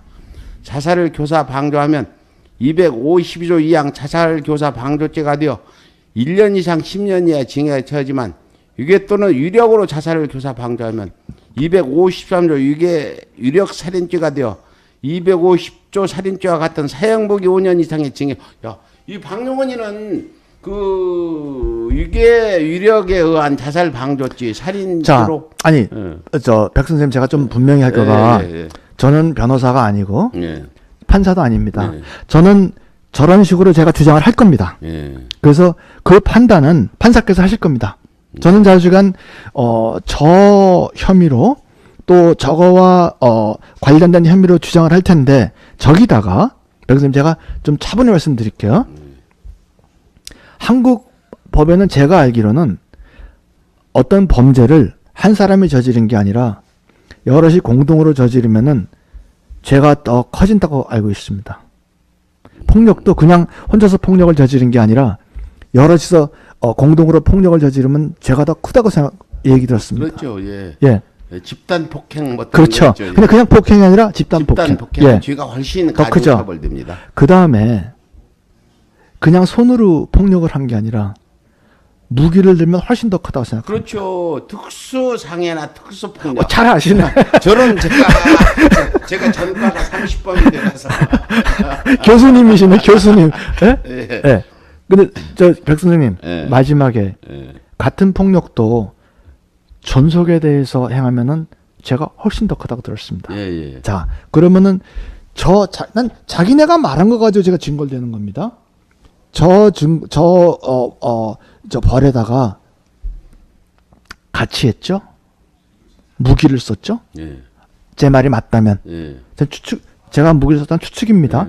증명하려고 제가 앞으로 제가 적극적으로 노력하겠습니다. 거기다가 존속에다가 했죠? 저 박영훈 씨가 떨고 있어야 된다고 생각합니다. 근데 떨고 있을지는 모르겠는데 아무튼 예. 지금 그 박용원이 저지른 죄를 보니까 5년 이상 사형무기까지 있는 죄에 포함될 수 있겠다 생각이 듭니다. 아니 약간 저는 저런 식으로 주장을 할 거고 제 능력 되는 대로 능력한 자주간 최대한 더 노력을 하고 제보자 증거 증거 수집 그리고 법적 논리를 갖다가 세우는데 상당히 노력해왔습니다. 그래서 뭐 어느 정도 자신 있습니다. 근데 다시 한번 더 짚어보겠는데 그 지하 감옥은 언제쯤 만들어서 왜 만들었을까요? 그거 한번 추측 좀 해보세요. 2016년 3월 4월경에 만들었습니다. 그러니까는 2016년 3월 4월경에 만들었고 세상을 하식한 거가 2016년 9월이거든요. 네. 그러니까 한 3, 4개월용으로 만들었는데 모멸감을 주려고 그랬던 것 같습니다. 모욕감을 주려고. 그러니까는 가령 예를 들어서 제가 백 선생님하고 같은 가족인데 너 저기 나가서 지하실에서 너 가서 있어 하면서 지하실에다가 어떤 설비를 만들어서 주고 그 허름한데 이제 그 지내기 오랫동안 하고 올라오지 마. 그리고 딴 식구들은 전부 다 위에서 밥 먹고 막 즐거운 소리를 일부러 밖에서 파티도 했다 그러더라고요. 그 소리 들으라고. 네. 네. 그런 다음에 막 그 올라오려고 그러면 야단치고 기어 내려가겠다 그러더라고요. 그 자료 화면 기어 내려가라고 하는 그 네. 있죠. 네. 예. 모멸감 주기에 또 뭐 저 기어 내려가라고 하는 얘기가 어디 있을 거예요. 예. 그 지하실에 기어 내려가게 했다 그러더라고요. 예. 그래서 여기도 식사 다 하고 날 때까지 앉아 있다가 식사 다 하면 올라가시면 주방에 와서 혼자 물 말아 들고 가는 거고 심지어 반찬을 손도 못 대게 하더라고. 예. 영화 속에 몸종을 취급하는 것 같다. 그 다음에 또 기어 내려가게 하는 증언 넘겨봐요 한번. 그래서 그러니까는 제 처제가 참 저런 걸 당하고 살았던 그 세월이 아휴 참 생각하면 기가 막히죠. 예. 근데 이제 제가 좀 질문을 드리겠는데 네. 지하 감옥을 만들기 전에 그 우울증이 있다고 주장한잖아요 박용훈이는. 네. 근데 친정 쪽에서 혹시 네. 부인 되시는 분 그한테 동생 언니죠? 네. 언니한테 나 우울증이 있다는 이런 증세 얘기한 일 있나요? 자, 백선 우리가 네. 한번 상식을 가지고 얘기해 네. 봅시다. 저런 괴물들하고 같이 살면서 우울증 생길 것 같아요. 그럼 저런 괴물들하고 같이 사는데 행복했겠어요? 행복했겠어요? 예. 그래서 이제 제 처제가 자기가 자살을 하면은 우울증으로 몰아서 자살했다고 주장을 할 거란 걸 미리 알았어요.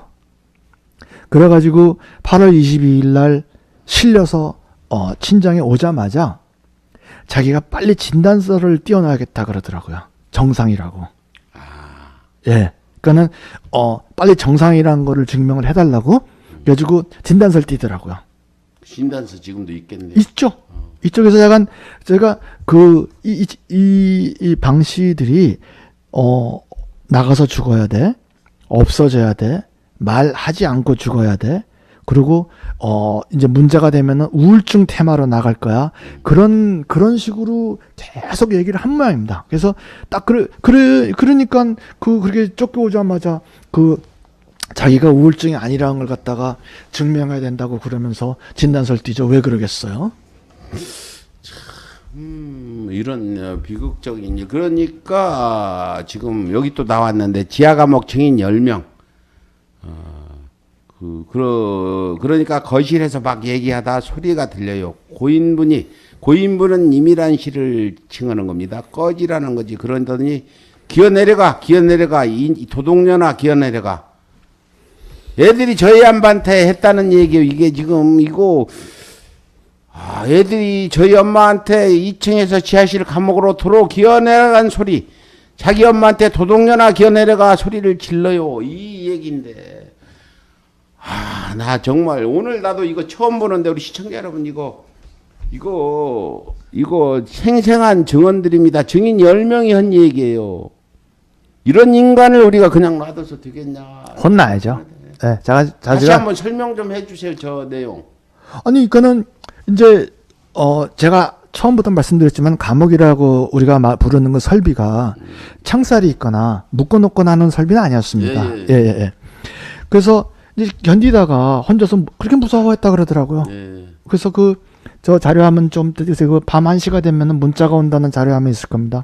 그래서 이제 저 도우미한테 나 무서워 이렇게 계속 하소연을 했다 그래요. 그래서 이따가 나 여기 이제 견디기 어려우니까 나 이제 올라오겠다 하면서 올라오면 저런 사건이 벌어졌다는 겁니다. 저게 지금 한 번 벌어진 사건이 아니라 저런 사건이 계속 벌어졌다는 겁니다. 그게 10명이나 증언했으니까 네. 한 번을 10명이 본 게 아니라 10번을 각자 본 증언이라고 봐도 되겠죠? 제가 그건 지금 정확하게 기억 못 하겠는데, 제가 저런 취지로 일관되게, 증언을, 한 사람이 지금 제가 수집한 건 한 10명 정도 됩니다. 네. 그래요. 지금 제가 시청자분들이 혹시라도 오해할까봐 지금 질문을 드렸는데, 이 이미란 씨가 우울증이나 병이 있어서, 이거 병을 낫게 하기 위해서, 혼자 지하실에 가 있으라는 것도 아니고, 이미란 씨가 내가 병이 없다는 걸 병원에서 증명하는, 내가 우울증 안 걸렸다는 증명서도 지금 우리가 제출할 수 있는 상황입니다. 네. 이 부분에 대해 이제 법정 다툼에서 이게 중요한 증거가 되겠죠. 아니, 그거는 벌써 법적으로 판단이 끝난 거가, 네. 그때 강요죄 이제 유죄 판결 받을 때, 네. 자기네들이, 자기 어머니가 우울증이 있어서 자살했다고, 주장했던 걸 철회를 했습니다. 처리했어요. 철회했습니다. 그래서 저건 상 사람 잡은 거네. 더군다나. 참 참았죠. 근데 철회를 한 다음에 박영호 씨는 또 계속 주장하는 거예요. 그러니까 스텝이 많이 꼬여 있습니다. 아까 그 자료 아까 말씀하신 자료 좀 띄워주는데 충격적인 게 남편이 부인한테도 이년아 저년아 하면은 지금 세상에는 안 되잖아요. 옛날에 안 되죠. 근데 아들 딸이 어머니한테 이년아 저년아 이렇게 기어 내려가 했다는 거 보면 이거 우리가 도저히 용서가 안 되는 부분이고 이 박영원이는 사회에서 매장시켜야 되는데 이 인간이 네. 그래야 또 정말로 제가 괴로워하고 제 처제가 정말로 괴로웠던 거가 이제 저런 사건이 계속 벌어지는 동안에 이제 박유영 씨가 돌아가시고 그쪽에 이제 장례식이 있었습니다. 그런데 너 저런 그 지하에서 저런 생활을 하면서 밖에 나가는 정상적인 것처럼 보여야 돼. 라고 계속 압력을 넣어서 그 장례식에 참석을 한 모양입니다. 다 같이. 예. 근데 거기선 또 가가지고 또 지극히 효성스러운. 그러니까는 제 처자가 미치려고 그러더라고요. 아유, 자기한테 이렇게 계속 하면서 밖에 사람만 보면은 막 그냥 효성에 부들부들 떠는 그런 모습을 보이니까 제 처자가 굉장히 괴로워했었습니다. 예. 예, 이건가요? 지하 감옥 증인 10명. 이게 아까 띄워달라는 자료가 이 자료인가요? 제가 지금 띄워달라는 자료가 여러 개라서 잘 모르겠는데, 예. 자주간 저런 일이 여러 개 있었죠. 예. 예, 그래서 지금 그 가정스럽게도 사람 있는 데서는 효자 마냥. 근데 그것도 그냥 자연스러운 효성스러움이 아니라, 예. 오바를 하는 거죠. 오바를 하지. 오바하는 효상이 되니까 더 가정스러운 거죠. 예. 더 가정스러운 거죠. 그래 지금 이제 우리 오늘 방송은 고 유미란 씨의 유서 공개에 있었거든요. 네. 근데 요즘 장모님 근황은 어떠십니까? 그 제가 서울에서 올린 그 저주 편지, 박영훈이의 저주 편지. 백 선생님, 그건 저주의 편지라고 그러지 마시고, 예, 예. 따뜻한 교훈의 편지라고 부르죠. 예, 예. 그래도 인터넷에서는 좀 저주의 편지로 그렇습니까? 그걸 보고 치를 떨고 있는데요.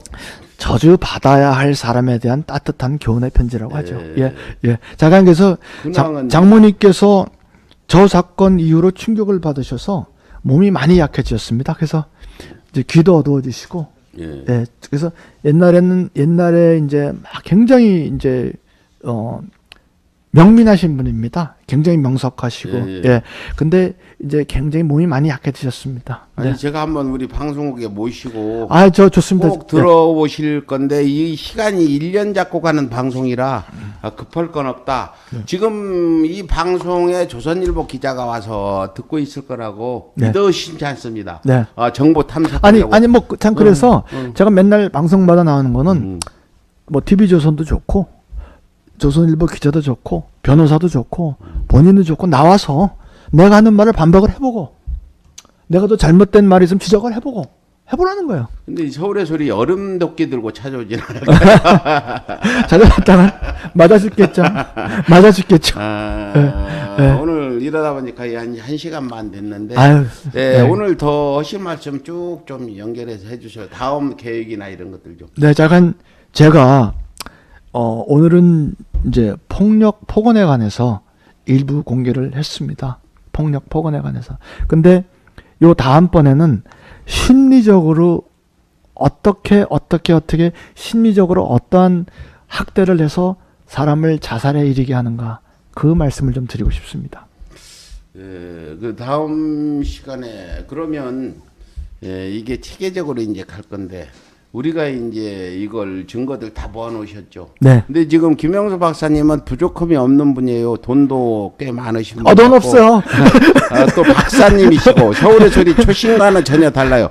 서울의 소리는 무식하고 박사도 아니고 아유. 돈도 없고 이런데. 선생님 제가 좀 분위기가 너무 좀 침울한 분위기라서 네. 농담 하나 하고 싶습니다. 예, 하나 하세요. 제가 즐거운 투쟁을 해야 되니까. 앞으로는 예. 저는 초신 선생님, 초신 선생님의 수제자. 저도 호를 하나 지으려고 합니다. 예, 예. 저는 변심으로 하겠습니다.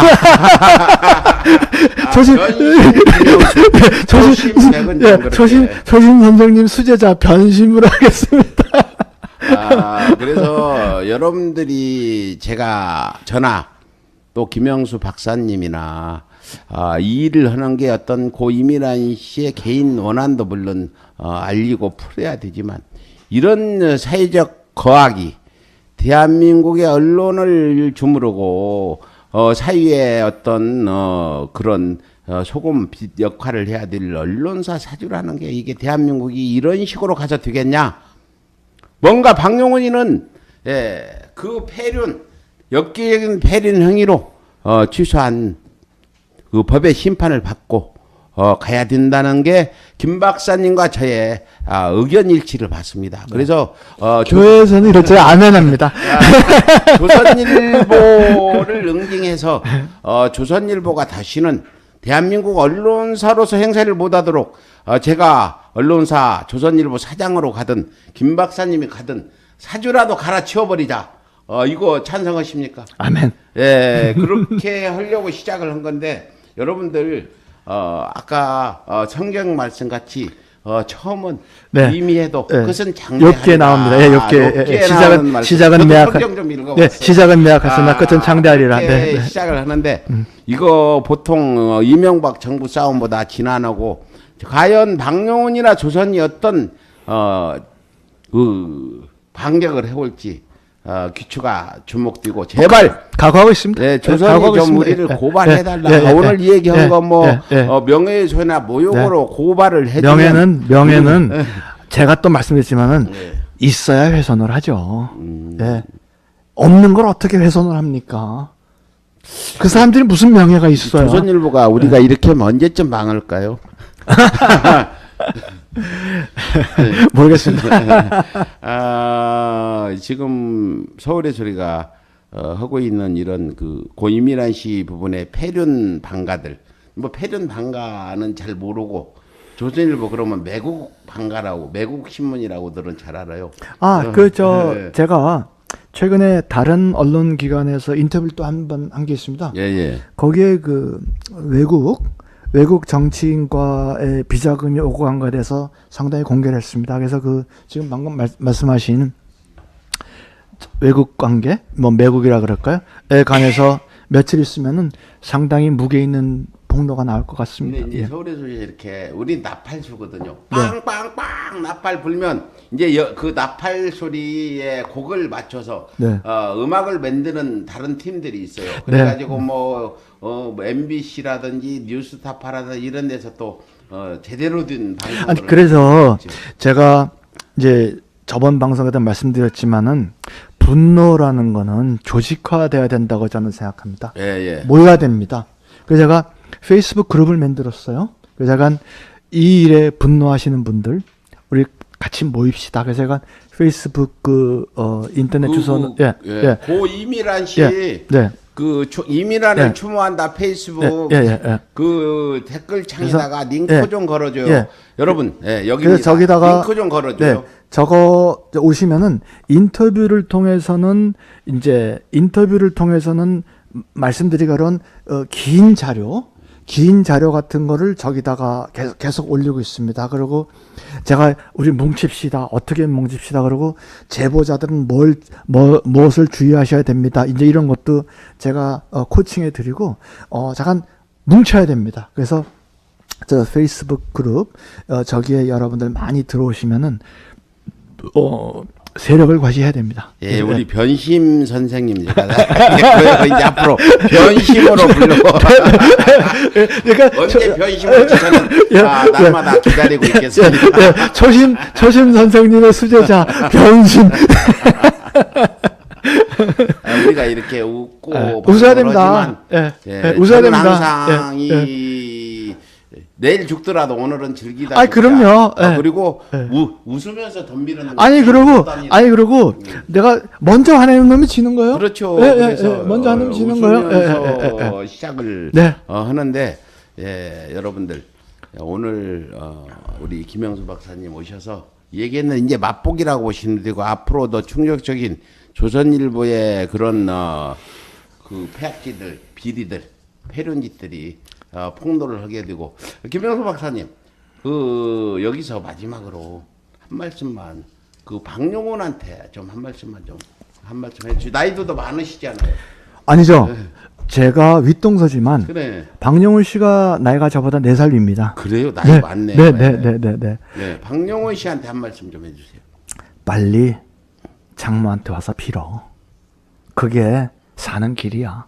그리고 지금까지 어떻게 이렇게 빠져나가고 저렇게 빠져나가고 이렇게 권력을 행사하고 저렇게 행사하는지 모르겠는데 이제 안 돼. 빨리 와서 빌어. 그 말을 하고 싶습니다. 네. 저는 빌어가지고는 안 될 것 같고 조선일보를 문을 닫아야 저는 용서가 될 것 같은데 빌고 조선일보 문 닫으면 네. 어떻게 좀 용서 좀 해줄 수 있겠습니까? 그때 생각해 보죠. 그때 네. 보자. 네. 여기 조선일보 쪽에서 염탐을 하러 들어온 분 계실 텐데 이거 장난 아니다. 언제 서울에서 우리 조심히 장난치는 거 봤냐? 제가 찍으면 안 가는 놈 있었냐? 대한민국 대통령도 가는데 이거 조선일보 이 부분을 간과하지 말고 아이 서울의 소리 저 조그마한 게 해봐야 니들이 찻산 쪽의 태풍이지 이렇게 생각하지 마세요. 그 김영수 박사님이 안 가진 게 없는 분이에요. 우리 둘이 힘을 변신과 초심이 힘을 합쳐가지고 기필고 조선일보 우리가 방가 조선일보를 문을 닫게 사주라도 바꿔버리는 이런 저는 박영훈 씨의 그 이런저런 이제 면에 관해서는 저는 계속 얘기를 하겠습니다. 예. 네. 그래서 다음 시간에는 좀 예고 좀 해주시죠. 네, 아까 말씀드렸듯이 이제 오늘은 이제 폭력 폭언에 관해서 이제 말씀드렸는데 심리적으로 어떻게 교묘하게 사람을 학대하는가 이제 그 얘기를 좀 드리려고 합니다. 아, 그래요. 지금 뭐 어느 언론 그 매체에서 뭔가 인터뷰 한번 하셨다고 했는데 네. 그 부분은 어떤 부분 인터뷰? 비자금. 네. 우리 비자금도 얘기해야죠. 네. 과연 박용훈가의 비자금 액수가 얼마나 되냐? 1조냐, 2조냐, 10조냐? 조선일보 돈 많은지 그렇게 안 돼요. 그렇게 안 돼요. 그렇게 안 돼요. 그렇게 안 돼요. 근데 이거 계속 일주일에 한 번씩 하는 게 아니라 일주일에 2번 해야 될 일이 생기면 할 일이 많아지면 좋겠는데요. 그래 오늘 저도 뭐 사실은 그 제 처제 그 음성 녹음 음성 그거는 그 처음 들었어요? 네. 저는 그거를 그 자료가 나면 다 껐습니다, 저는. 못 듣고. 네. 그래서 뭐 지금 더 강해져야 돼요, 이제. 제가 뭐 사실 제가 웃고 지금 그러고 있지만은 사실 내심 좀 굉장히 힘듭니다. 그래요. 제가 예. 그리고 페이스북이 댓글도 안 써지고 지금 글도 안 올라가는데 확 열어놔요. 와서 욕을 하고 조선일보도 와서 막 욕하는 글 쓰고. 다 해놨는데. 누가 운영자인지 지금. 아니 제가 다 열어놨습니다. 잘 열어놓으시고. 네. 마지막으로 분노로 끝내면 안 된다. 분노를 조직해야 된다. 서울의 소리가 여러분들의 분노를 유발하는 조선일보 응징에 들어갔으니까 여러분들이 조직을 좀 만들어 주세요. 또 김영수 박사님이 인터넷 1세대로 상당히 인터넷의 조예가 깊은 분이라 지금 페이스북을 열고 분노를 조직으로 만들어내려고 노력하고 있고 저희가 1년 안에 이 방가들 끝장을 내겠다. 자신 있게 말씀드리면서 오늘 방송 여기까지만 하죠. 네, 감사합니다. 감사합니다. 나는 왜 싸우는가? 2016년 제 처제가 처참하게 죽음을 당한 사건이 터졌을 적에 제가 솔직히 고민을 좀 했습니다.